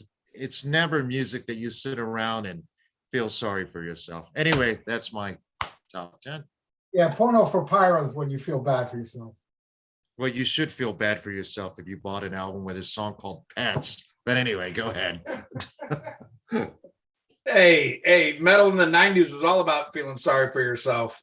Totally. I was like, oh, finally Korn's here so I can reflect on getting fucked in the ass by my daddy. You know, but that that to me was manufactured rebellion in a way. I like Korn, but a lot of that was, well, let's all be Nirvana, let's lyrically. But I like Korn, but to me, a lot of that was manufactured misery. I think it was bullshit, most of it. Anyone disagrees, I apologize, but that's my feeling. I'm going to get to the good W.A.S.P where he's not manufactured Pete Townsend. So I'm going to get all Tony Dio here. My number 5 is coming off this one that I have on pink vinyl. Pink. Look at this. Look at this. Isn't this fucking beautiful on pink vinyl? Blood pink. Yeah. Blood. I was going to go with pussy pink, but, you know. Is that a reissue, Ian? Yeah. Yeah, they put it out a couple of years ago. Yep. Yeah, sounds great. All right. So, my number 5, Sleeping in the Fire. Amazing track. And, you know, I go back and forth. What do I love more? The original studio version or the version on Live in the Raw, which, in case a lot of people don't know, Raw was a studio in Van Nuys because there's nothing live about that record, but it kicks ass. It does. I don't give a fuck. Like Ralph says, all the best, you know, live albums are in the studio. Yeah, I agree. But just a great song and a great example of something that feels necessary and not forced. You know, by the time Forever Free came out, even though I liked that song when it first came out, there's just something very, yeah. There's something definitely forced about it. Well, I mean, technically, it's totally forced because Chris Holmes would say in an interview where I remember Blackie at the time of the album being released saying, "Oh, this was about a girlfriend of mine who died in a fucking motorcycle accident," you know. And Chris Holmes, he goes, "Don't do that." He goes, "People will look that up and realize you're full of shit," you know. But he did it anyway. So that's a perfect example of, like, everybody else has a ballad, we need a ballad. Where, you know, this is pre-Home Sweet Home, to where if you wrote a slow song, it's because you want to do a slower song. And it's just, I don't know, it's fucking perfect. Number 4. I'm going to go back to this album. It was supposed to be on this album, and it's on this issue. Animal, Fuck Like a Beast. I need now to get that dumbass pink vinyl because Animal is such the perfect opener for that song. Yeah. And I on Compact Disc, but I still got I think it's on here. Hold on, I may be drunk. My 84. The pink one's got it, right? I need it. I need to get no, I'm sorry. Okay. It's not. Never would mind. love that. You, I don't mind if they keep Show No Mercy off it, but I want my album to start with Fuck Like a yeah. Bee. No, I'm sorry. I thought they did, but they don't. No, it starts I I with. thought he had bonus tracks. I think Yeah. I Want to Be Somebody is too quick of an opener. You know, it's like just drum beat and vocals. I would love to have that Animal open it and then go into I Want to Yeah, Be. well, I know, I know if you buy the remaster on CD, which I have, Animal opens it up. Yeah, I just assume, but I Yeah. forgot this was reissued, in the Christian phase, so no Animal on it. But anyway, Animal, it's I don't. Animal's at number 4. It's kind of a mixture of. It's not my favorite W.A.S.P song, but it's so important to the band, and the stigma and the legacy. And actually, I think it's genius that they don't have it on the album, because the mystery that built around that song, where everybody went out, including myself. I remember I bought the CD single that was in a cardboard sleeve, Mhm. and had Show No Mercy and Paint It Black on it and everything. But I had to have it. It's like it was forbidden fruit. It was perfect. No, I mean, You it's know, special. Two discs. I wonder how CD? staged that Oh, was. is it CD? You I know, know you got the maybe original, but, they initially wanted two-disc that. version that came out. Hey, recently. Cole Peterson, I'm talking here. I'm kidding. Sorry, guys. Nah, I'm fucking Queen's, with you. Queen's better than anything you're talking about. Mr. Whatever. Kid. Queen sucks. Queen's go do your homework. Oh, Oh, Go stop. do your homework. Go study good bands. I challenge you to a duel, good sir. Oh God. Okay, that's child abuse. Wait. Anyway, All right, go ahead. But yeah, no, I think it totally worked in their favor not having it on there, because it did create this mystique, about the band. Wait, I don't mean to cut you off again, but I believe, and you may look this up, Tony, Animal went gold, that single. Probably did. Because I got a gold, like it's the album's gold. I have a green one and a gold one. And I'm pretty sure Animal went gold. Back then, way back then. Yeah, no, you're right. I just looked it up. The Animal single did go gold, and Crimson Idol went beaver pelt in Uzbekistan. Where? Uzbekistan. Oh, okay. It's way over there. My number 3 is on this album, On Your Knees. I fucking love it. What a great fucking opener. And it's a goddamn shame that if you see them now, you get like a minute of it in a fucking medley. You get this opening medley of like 3 or 4 classic W.A.S.P songs that deserve to be played in their entirety.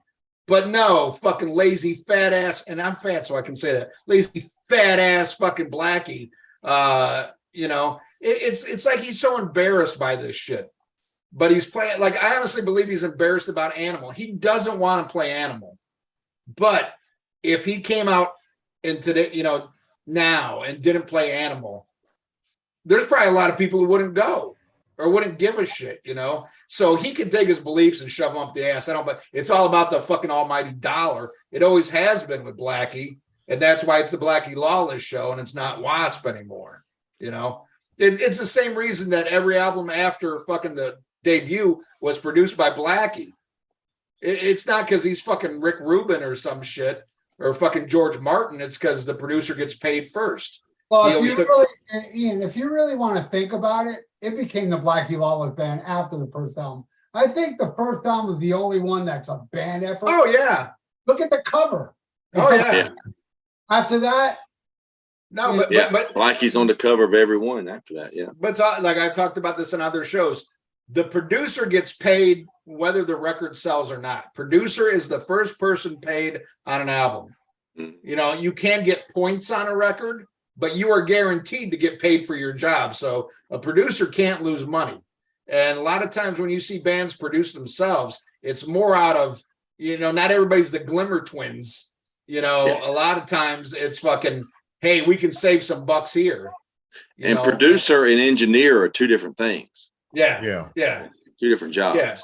Yeah. And then, you can even get executive producer. Like, look how many thrash albums John Zula is executive producer on. Yeah. That motherfucker, he ain't adjusting the treble. You know, he's just he puts his name on it. He gets a little bigger piece of the pie. So Blackie's ego out of control, but I'm getting off topic here. On Your Knees, an amazing track. Number 2, a song I'm surprised nobody's mentioned yet. And it should have been on this album. I'm talking about Show No Mercy. Yeah, that's a great one. I fucking love that track ever since I got the Animal single. Like, why wasn't this on? Like, you could have knocked School Days off and put this on. Don't get me wrong, I like School Days. But what's a stronger track? School Days or fucking Show No Mercy? I mean, come on. You know, it just awesome. And my number 1 comes off this album. You see, you know, something going on with my top 5? Tormentor. Oh my God. Now this is fucking W.A.S.P to me, you know, bring out the fucking torture rack. You know, it's like every time I hear it, I want to watch Dungeon Master. So I can There you go. I was getting ready to say, there you go, man. Dungeon Master. I got that. And I got the DVD too. Yeah. I'm so excited because I'm getting the Arrow box set that's got a new 2K scan and Dungeon Master on it. Oh, awesome. Fucking love that shit. But Tormentor, that's W.A.S.P to me. Not this fucking I want to be fucking Pete Townsend or I'm Christian guy now or shit, you know, dirty fucking W.A.S.P. Let's chain up a bitch, cut her a little bit, throw out some fucking meat. You know, we're heavy metal. Everything that I love about W.A.S.P. is wrapped up in that song. It's a fucking classic. And I'll get into my honorable mentions. And this was hard. This was hard to whittle this down and not just do the first, you know, album. But 5 honorable mentions. Manimal. I'm sorry. I love Manimal. That shit's so bad and so good. Bad and good. Yeah. Blind in Texas. I Want to Be Somebody. Restless Gypsy. And my final honorable mention. I know Ralph hates this song because we talked about this. I love it. It got repurposed and turned into a shitty song on Crimson Idol. But if you have the remaster of, I believe it's Headless Children. Oh, yeah, Headless Children. Song called For Whom the Bell Tolls. I love that song. Yeah. Oh, I thought you said you hated it. No. Oh, okay. Anyway. What did it become? What did it become, Ian? The Gypsy Meets the Boy, right? Yeah. Yeah. That was the B-side to Mean Man originally too. Yeah, I actually like Gypsy Meets the Boy more. Yeah. No, not me. Not me. For Whom the Bell Tolls, I think is awesome. Should have made the album. Because again, you know, talking about Headless Children, I think there's some great shit on there like The Heretic and you know, the title track. Then you got shit like Rebel in the FDG or whatever, and I'm like, you know, you should add For Whom the Bell Tolls on there, in my opinion. But that is my top 10. I love this fucking band. I wish they'd go back. You know, he did say, I believe it was around 2009 or so, he said he was going to come back with the original W.A.S.P. You know, Chris Holmes, Randy Piper, and Tony Richards. And yeah, and that shit was going around for about a month. But apparently he didn't ask any of those guys. He just said it and nothing came of it. Probably because he wanted to do like, hey, I'm going to make all this and I'm going to give you guys 2 shekels and we'll call it a day. It all came down to money, I'm sure. You know, and it always has with Blackie, you know, and that's, to me, that's what's killed this band is his ego and his selfishness. Because if he could have kept this original band together, and even, you know, as much as I love Tony Richards, I love the 2 albums with Steve Riley too, but I'm more about keep fucking Randy Piper and Chris Holmes. To me, he needs to stay on bass. Like Chris Holmes said, I've never heard Blackie do anything on guitar that blows me away.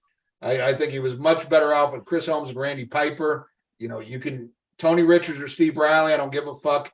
And if you have to, I mean, fuck, throw in Johnny Rod. I don't care. I like me some Johnny Rod. But, you know, just stick back to fucking metal. And, you know, what he does now, I have no interest in. But I'll still get it. I ain't gonna lie. I'll still check it out. What happened to Randy Piper anyway? Why did he leave the band, or did he get fired? Anybody know? He left, was kind of pushed out, but he left. He briefly joined Alice Cooper right Oh, I around didn't know that. right around Constrictor.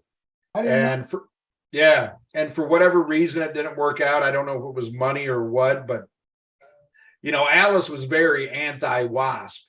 And in fact, in Decline 2, when he's like, there's a band I want to get in this noose, what they black out is him saying WASP. Yeah, he said their initials are, and then they Yeah. put it out. He was Yeah. W.A.S.P. You know what? I always wondered I was thinking either Wasp or Lizzie Borden. Lizzie Borden was the other one. Yeah. Yeah. But Lizzie Borden was probably not on Alice's radar. They weren't that big. But when you ask me, they were probably more of a ripoff of the Alice stage show than what WASP was. Yeah. By far, yeah. Wasp was more of a Kiss ripoff because Blackie did the blood, skull, and also Randy Piper's backpack would smoke up like Ace Frehley's guitar. Yeah. A lot of Kiss stuff in the early. But Yeah. I still think they changed it enough to. I thought WASP, the original shtick was very original and like taking shit to the next level. But yeah, Alice, and I think it's one of those. Alice wasn't selling shit. WASP name was everywhere with the PMRC and shit. Yeah. So I think it was kind of like, oh yeah, I'm going to take their guitar player. But for whatever reason, it didn't work out. And then Randy did have, Where Angels Suffer. He also had a band called Animal. In fact, I think he released. I think the original two Animal albums. Right, but one of them is Where Angels Suffer. Yeah, and they just repackaged it. Yeah, I heard that guy that was in the band, Chris Laney, I think was his name, and he was claiming that they kind of ripped him off and took those songs and repackaged it as Where Angels Suffer. And well, Randy even admitted in one interview that it is that band kind of imploded too when they were on tour, because I think Chris and I think they found out that Randy was like taking most of the money or something, so it just kind of blew up. Oh yeah, but what were they playing for? They were playing in fucking bars. Yeah, I saw. What? That's pretty low if you're stealing from that, Yeah. Yeah, and I have to agree with Ian. I'm the biggest Alice Cooper fan you'll ever meet. I'm sure you guys gathered that. I don't think W.A.S.P sounded anything like Alice or Kiss. Stage show, I don't think they're anything like Alice. Alice is more, and Alice would say this himself, whether it's the original band or solo, that was more inspired by vaudeville. Or I think Blackie Lawless is probably more into Hammer films. That's my guess, Yeah, so, but W.A.S.P had the nudity, and the blood, and they really did. They just took it to the next level. I wish I would have seen that Kill Fuck Die tour, because I've heard legendary stories about how offensive it was, and that's right up my fucking alley. And I actually like that album. As far as W.A.S.P albums, it's kind of shitty, but I like industrial shit. I knew it was them trying to cash in the same way Alice did with fucking Brutal Planet. That's a total cash grab. This is what's popular. There's nothing sincere about it, but I love how angry it was. They both got Blackie's chick came to him and told him she was a lesbian and left him. And Chris had broken up with, Lita Ford left his ass. So they were both angry as fuck. But Chris Holmes later came out and said, he played almost nothing on Kill Fuck Die. He didn't like it at all. He just needed a paycheck, And I don't know if you guys remember this, but Blackie was coming out in the press saying that he was going to re-record Animal with Marilyn Manson. And that was basically Blackie getting his name out there. Yeah. And Manson wanted nothing to do with W.A.S.P. Because at the time he saw them as the old guard just trying to use him. He's like, I got my own thing going on. But it never, and I just thought it was very embarrassing for Blackie to do that. To come out, we're gonna do this, and he didn't even talk to anybody. But it's just him trying to get his name out there and recapture him being, public enemy number one. But that's, to me, that's what's missing from rock and roll, because that's what attracted me to W.A.S.P. Besides the music was the danger aspect. And I don't think you've had that since Manson, whether you like him or not. You know, that was something everybody knew him. It was on everybody's lips because it was on the news, and this is destroying our kids. And, you know, what music out there is destroying our kids now? You know, nothing. Hip hop. Yeah, hip hop. I mean, basically, like, you got to get two chicks to say wet ass pussy, Yeah. you know, to get attention nowadays. You Yeah. know, No. this shit's And passe. And I think KFD, if you strip away the industrial elements, it's a solid W.A.S.P album, truthfully. You know, Oh if yeah, you when they take played that the away. songs live, when they Yeah. played them live, they sounded more metallic. You know. Yeah, you strip that away, and it's a pretty damn good album. I have to agree with Ian.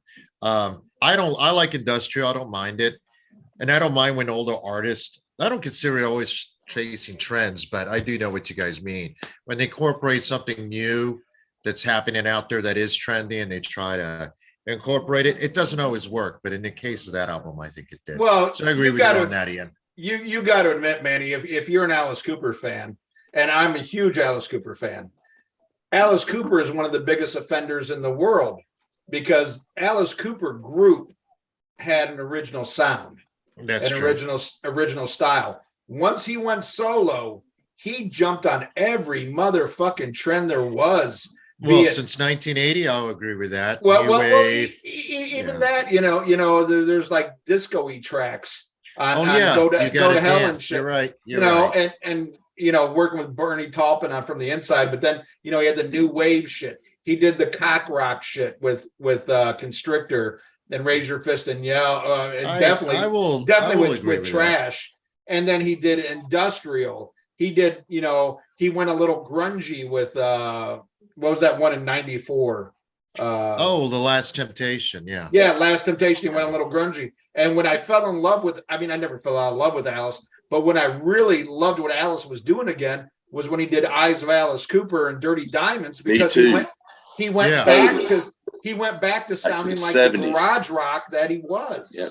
Well, that's Love it. because at that point, he knew he wasn't going to go back to the top of the chart. So why don't do what you want to do? Right. But Kiss did the same thing. I mean, they weren't metal in the 70s. They were hard rock. They went metal when metal was cool. When Bon Jovi was the thing, they went fucking Crazy Nights. When grunge was there, they did Carnival of Souls. It's sad when you see a band, they're so scared of becoming irrelevant that they'll jump on whatever trend. Hell, even, Tony's namesake, Dio, stop singing about dragons and start singing about depressing shit, because the 90s was all depressing shit. And I hate when you see somebody turn, because if you stick to your fucking guns, you might have some hard years, but in the end you'll get the respect, and that's what I love about AC/DC, the Ramones, shit like that. They had bad years where they weren't the top flavor, but as time goes on they get respected for never changing and selling out. Yeah. And that's when all of a sudden Rolling Stone thinks they're all right. Yeah, which is crazy. But anyway, that's another story for another podcast. We can Yeah, but I'm smash drunk, that. so I ramble. All right, Yeah. my top five. Number Oh five. shit, you didn't do your top five? No.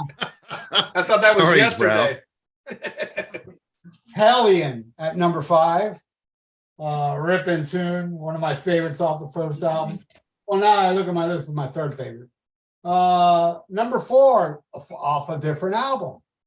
I love the title track of Headless Children. I think it's amazing. Just a badass song. And number 3, The Torture Never Stops. That song is so hooky, and those lyrics, badass. And number 2, Tormentor. Classic. What can you say? And before I go into my number 1, I remember vividly watching MTV, and it was Nina Hartman saying, Blackie Lawless is about to star in his first movie, Dungeon Master. So it made it sound like it's a Blackie Lawless movie, right? Yeah. And then the video store I went to had it. And the cover, like what you showed, Tony, that's Blackie on the cover. Yeah. It was like a Blackie movie. So I'm like, oh my God. So I rented it, went home, and was thoroughly disgusted that he only showed up to do Tormentor. Yeah, it's Blackie and briefly and Bull from Night Court playing the Yeah. It's an awesome shitty movie though. I love it. Yeah. Bull. And my number one, kind of predictable, I guess, but I think I'm the only person with this number. Animal, Fuck Like a Beast. I remember reading about it. You know, I had the first album. I ordered that on a magazine. It took like, I'm not lying. It took so long. I thought I got ripped off. And then one day it showed up and I was like, what is this? And I was like, oh, I'm not exaggerating. It must have been like 8 months I waited for that album. But my God, that song just blew my mind. And I think it's the ultimate W.A.S.P song. It's badass. And wish it would have opened the W.A.S.P album. I love the CD that it opens with it, but and I gotta say, like Tony said this earlier, man, do I love those covers that they do. One I made a video for Painted Black, and I was shocked at all the comments of the people that hated their version of Painted Black. I think it's awesome. Yeah, I like the Stones more, but I thought W.A.S.P did a great cover. I love their cover of Locomotive Breath. When the Levee Breaks, Somebody to Love, Jefferson Starship Airplane. I even like that. How about Mississippi Queen? That was a great one. Yeah, that's an early one. Isn't Yeah, I Leslie love West that. on that, Tony? I don't think so. I think it's just a band jamming. I know they did Easy Living from Uriah Heep and Yeah, that's Ken with Ken Hensley, Hensley's yeah. on that Yeah. one. Yeah, Yeah. and I mean, I wanted to. I purposely didn't pick any covers. If I did, I mean, I don't need no doctor because that's what turned me on to W.A.S.P. You know. Mhm. And Yeah. then years later, I heard the superior Humble Pie version. But Sure. I I don't need no doctor. love Screaming Till You Like It. Oh yeah. Which is on Live in the Raw. But a lot Can't of see people that. don't It's a know picture disc. that was Rough Cut recorded that originally. Was Yeah, it- it was Screaming Till You Like It. No, They it was not Rough Cut. It was Only Child. It was Paul Only Sabu. Child? Paul Oh, yeah. Sabu was a guy that wrote a lot of songs for movies. I thought it was Paul Sorrentino. I thought it was the guy from Paul Rough Cut. Paul Sabu. He did the music for Hard Rock Zombies. If you remember that crazy Yeah. blacked out Yeah. film, yeah. Yeah. Cassie and all that stuff. That's Paul Sabu. But yeah, I remember that video and seeing it. I was like, oh fuck, I gotta go. Because I remember going to see Ghoulies 2 Ghoulies 1 at the drive-in. I was like, But I'm like, W.A.S.P has a song in Ghoulies 2. You know, I went to the theater to see it just because In the movie Trick or Treat, where Gene Simmons is the DJ and Ragman comes and meets, you can hear Screaming Till You Like It playing the original. in the background. Yep, you're absolutely right. Yeah. I didn't know that was a cover for many years. Yeah. I thought that was it's the same with Sign of the Gypsy Queen from April Wine. Decades later, that's a cover? Mhm. Yeah. Well, I think we discussed it before, but Blackie Lawless was in the running to be Sammy Kerr, and he didn't want to do He he turned didn't it want to do Fastway. He didn't want to lip sync to Fastway's music. You know, Fastway did an awesome soundtrack, but it has me wondering, man, what would it have been like if W.A.S.P had done it? You know, that would have been really cool. And, Well, Ralph, I didn't know that was a cover till just now. So there you go. and Screaming Till You Like It. he almost played the Terminator in Terminator 2. Yep. But they said he didn't get it because he was too tall. Yeah, well, And- Arnold didn't want him in the movie because he was too tall. Yeah, and I will back that up because I've met Arnold Schwarzenegger twice. He's not as tall as he seems. But you know, as far as covers too, going back to covers, I mean, look how many shitty unreleased Pete Townsend songs he's done from the Crimson Idol on. You know, they're all songs where Pete Townsend said, "Nah, I can't release this." Hey, I wanted to tell you a quick story. This is just, I know we're running kind of late here. So when I went to see the Kill Fuck Die tour, this is funny. I used to go to this club up in Northern Virginia called Jack's, and like all the bands played there. And that's where I've been to Jack's. So we would stay at this Romana Inn because they had a Jack's rate. You could go and say, hey, we're going to a show at Jack's, and you get like a room and you get a discount. Well, the front desk clerk was Armenian, and he'd never been to a rock concert in his life. And he says, yeah, he says, Jay, the owners always invite me to come to the shows, you know, to go see the shows there. And one day I'm going to go, you know, so you'd show up and to check in, he'd say, who is playing at DJ's tonight? And you'd say, oh, we're going to see, you know, like Blind Guardian or something, you know, and he'd go, oh, okay. Well, he finally took the owner up on the offer to come out to a free show. The first show he goes to is W.A.S.P. Kill Fuck Die Tour. So he sees Blackie slaughtering the pig on stage and blood's flying everywhere. Of course, it's a fake pig, but he thought that that's what happens at all heavy metal concerts, because from then on we go to check in. He'd say, who is playing at the Jacks tonight? And he'd say, oh yeah, we're going to see Pat Travers or something. He goes, are they going to kill the pig? You thought all What heavy a metal great bands, story. you know, killed animals or something on stage. The guy was just, you know, I guess he was just got a rude awakening for his first concert. I saw the time I opened for W.A.S.P, they had these TVs on the stage, and when they played Fuck Like a Beast, they showed hardcore pornography. Yeah. I mean, close-ups, the whole thing. It was pretty brutal. Them showing all that footage. Yeah. I did see some footage of that on YouTube. It's Blackie fucking all the ex-members of W.A.S.P in the ass, and you know, and then picking through their wallet. It's pretty hot. I can't believe those ex-members let that go out. Wow. Yeah, well, I want to thank, man, a lot of people, 82 people looking now. I want to thank everybody for tuning in.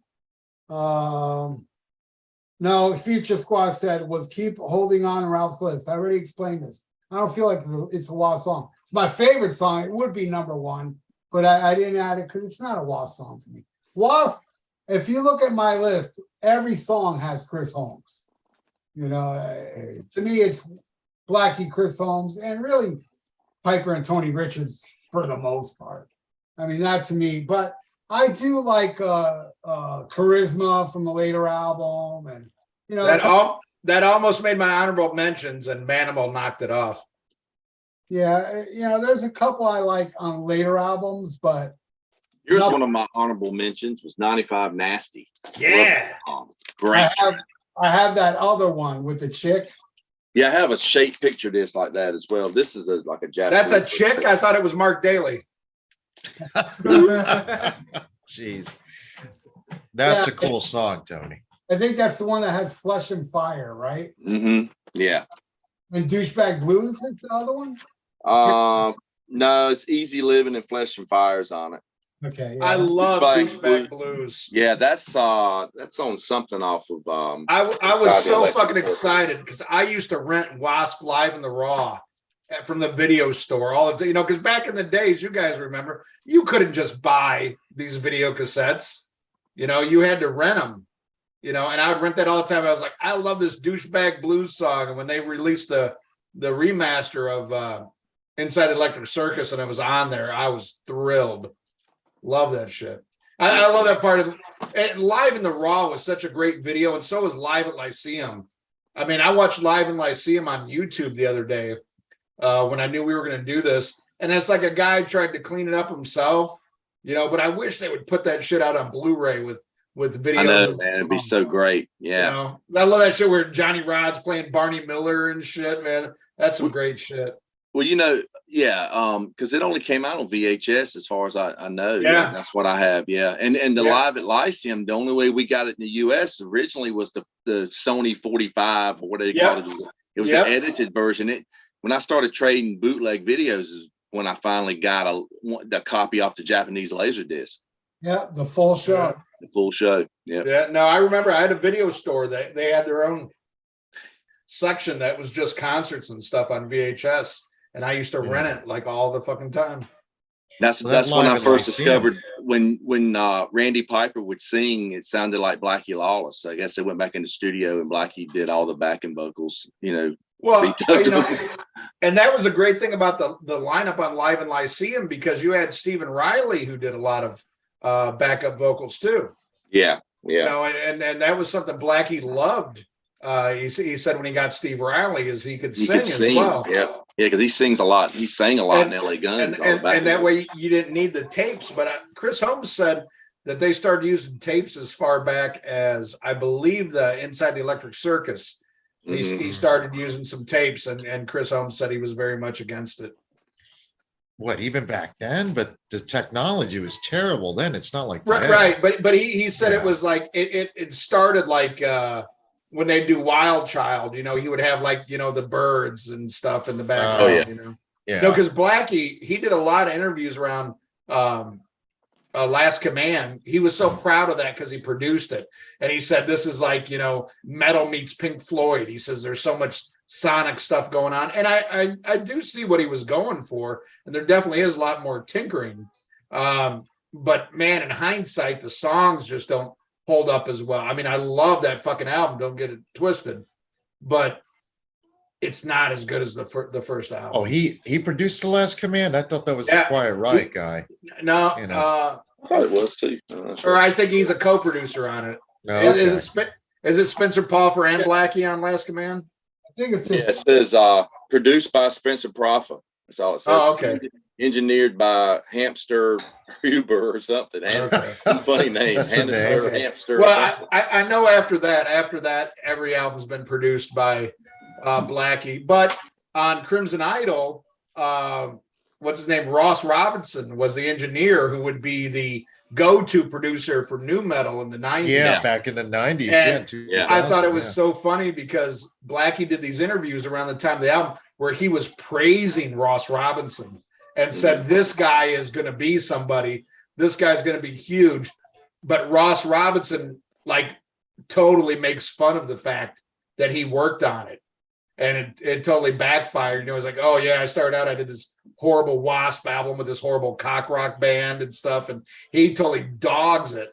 Well, he was yeah, in a but metal that guy, band. he's just trying to be cool. Yeah. Oh, yeah. He was in a metal band. He was in what, Detente or whatever. Right, but at the time it's like, okay, that what was more uncool than W.A.S.P when you're producing, you know, Roots and fucking Corn and shit like that. You're right. It's you're it's right. Monday morning quarterback shit. Like, Yeah. I mean, look at we talked about a couple episodes ago where the cue ball from fucking Smashing Pumpkins was listing all these great metal albums he loved, but you never hear him say that shit when they were big.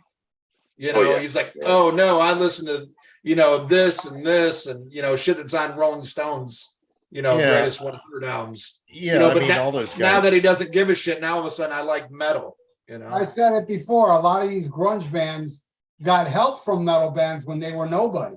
Oh yeah. And they Oh, would yeah. come out as support acts. And then when they became big, they wouldn't take any metal band. No. You know? I think the only one who like never talked shit was Soundgarden and Alice in Chains. Kurt Cobain praised Sabbath. No, Kurt Yeah. Cobain admitted he was a huge Black Sabbath and Kiss fan. I'll give him that. And on He the also was a snob about other stuff, but he Also was, like Celtic Frost. yeah, I was about to say Yeah. on the last tour, Kurt Cobain will listen to none but Celtic Frost on the tour bus. Yeah. And then, you know, say what you will about Dave Grohl. I know a lot of people hate him, but man, when he did that Probot album, I mean, he got people like, you know, the dude from fucking Trouble and stuff like that. People, you know, Voivod. yeah, that's stuff that got him no credit at the time that album came out, and it bombed too. Yeah. But he still, it showed he did like those people. But he even admitted that when he was in Nirvana, he couldn't talk about that shit. He said, or Kurt Cobain and Novoselic would tease him like crazy if he admitted to liking that shit. Yeah, and all Dave Grohl talked about back then was Mud Honey and the Screaming Trees. You know, all of a sudden, like after the whole thing, okay, now I'm a metal fan. It's like, Yeah, like I'm making yeah, fun I of think Queen. that's always bullshit. People do that, but yeah. I'm making fun of Queen now, but that kid that's over there with Manny, he could be a rock star and be like, yeah, Queen all Yeah. along. Well, that's another band that actually, I mean, you talk about a band that didn't get any credit until Freddie Mercury died. Do you remember I don't know if you guys remember but before Freddie died, like the Miracle, what was the one before that? A Kind of Magic. They weren't exactly setting cash registers on fire over here. Oh no, because the Kind of Magic sucked. It kind of Well, sucked. Yeah, but my point is that, suddenly Wayne's World, Freddie's death, Oh, all yeah. these people come out of the woodwork claim that they were huge Queen fans. I mean, Well, so I mean, look at that shit. Look at nowadays, even Metallica, a band that you think everybody loves, but new kids don't give a fuck about until they're on Stranger Things. And then Metallica's cool, Yeah. yeah, I guess that's the way it's going to be now because there's so many less avenues really for music to be exposed. Like Ralph said, rock is dead. I piss people off. See, people don't understand when I say rock is dead, it doesn't mean that I'm saying new bands suck. I love a lot of new music, but they don't come my way. And if they do, it'll be a small club because rock is dead.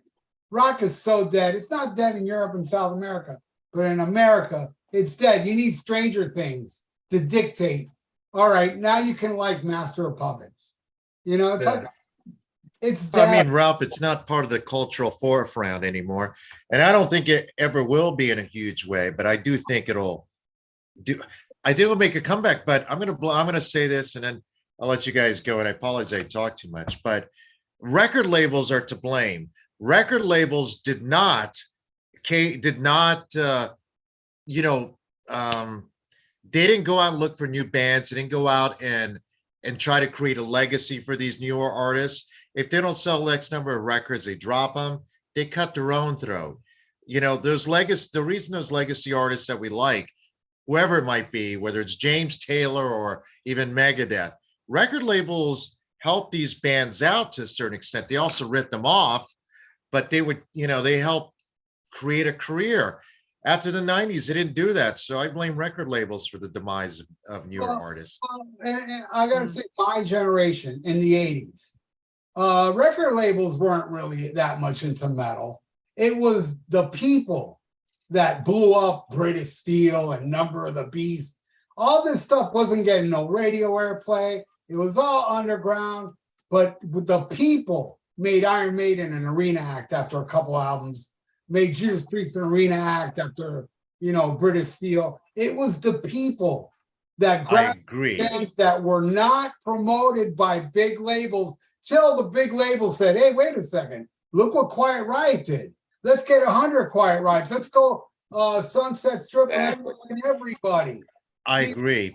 It was the people. It was the people. But Judas Priest got 3 albums that didn't sell that well and they didn't get dropped. Where nowadays, one album doesn't sell that well, they get dropped. Exactly. Yeah, even in late 90s into 2000s, if you didn't sell from the gate, that was it. Yeah, there's no development anymore. If you want to get technical, rock died in 1985. The minute Sammy Hagar joined Van Halen, it was all fucking downhill. That was that's when rock became metrosexual, and there was it's all over. It's all downhill. Fuck Sammy Hagar. Yeah, that's a great way to end the show. So, my friends, thank you again, Tony, Manny, Ian. Next week, let's think up something. Because I won't be here next week. I got a concert to go to next Thursday. So. Who are you gonna go see? Savage Master, some good friends of mine from Kentucky. I saw Savage Master. Are they gonna kill a pig? Maybe. They came down here with Lucifer. Nice. Yeah. Stacey Savage. Yeah, they're touring with a band called Traveler. It's pretty cool as well. I love Traveler. Yeah, nice. Oh, you need to take Manny's confused friend who listens to Queen to that metal show. Hey, today is the 50th anniversary of the first Queen album. That's right. Yeah, so celebrate it by killing a pig.